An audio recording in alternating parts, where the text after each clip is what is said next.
ಇನ್ನು ನವೆಂಬರ್ ಕ್ರಾಂತಿ ಮಧ್ಯೆಯೇ ತುಳುನಾಡಿನ ದೈವ ಭವಿಷ್ಯ ನುಡಿದಿದೆಯಂತೆ. ಡಿಸಿಎಂ ಡಿಕೆ ಶಿವಕುಮಾರ್ ಬೇಗ ಸಿಎಂ ಆಗ್ತಾರೆ ಅಂತ ದೈವ ನುಡಿದಿದೆಯಂತೆ. ತುಮಕೂರಿನ ಚಿಕ್ಕನಾಯಕನಹಳ್ಳಿಯ ಶ್ರೀ ಗುರುಗಿರಿ ಸನ್ನಿಧಿಯಲ್ಲಿ ನುಡಿದಿದೆಯಂತೆ. ಡಿಕೆಶಿ ಯಾವಾಗ ಸಿಎಂ ಆಗುತ್ತಾರೆ ಅಂತ ದೈವಕ್ಕೆ ಪ್ರಶ್ನೆ ಕೇಳಲಾಯಿತು. ನನ್ನ ಮೇಲೆ ನಂಬಿಕೆ ಇಡಿ, ಆದಷ್ಟು ಬೇಗ ಉನ್ನತ ಸ್ಥಾನಕ್ಕೆ ಏರ್ತಾರೆ, ಈಗಾಗಲೇ ಭವಿಷ್ಯ ನುಡಿದು ಆಗಿದೆ. ಸನ್ನಿಧಾನಕ್ಕೆ ಕೆಲವೊಂದು ವಿಚಾರವನ್ನು ತಿಳಿಸಿ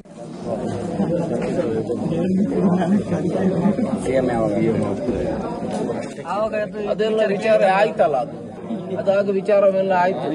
ಆದಷ್ಟು ಬೇಗ ಅವ್ರು ಮಾಡಿದಂತಹ ಪ್ರಯತ್ನ ಇಷ್ಟವರೆಗೆ ಏನಾದರೂ ಕುಂಠಿತವಾಗಿದ್ರು ಸಹ ಇನ್ನು ಮುಂದಕ್ಕೆ ಮಾಡುವಂತಹ ಪ್ರಯತ್ನಕ್ಕೆ ಫಲಿತಾಂಶ ನಾನು ಕೊಡ್ಕೊಂಡು ಬರ್ತೇನೆ ಅಂತೇಳಿ ಅನುಗ್ರಹ ಆಯಿತು.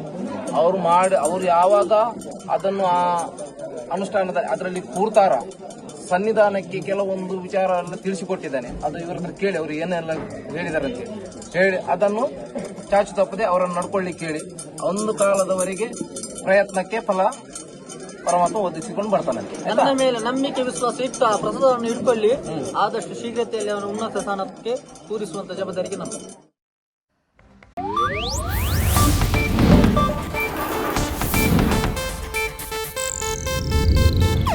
ಇದು ಏಷ್ಯಾನೆಟ್ ನ್ಯೂಸ್ ನೆಟ್ವರ್ಕ್ ಪ್ರಸ್ತುತಿ.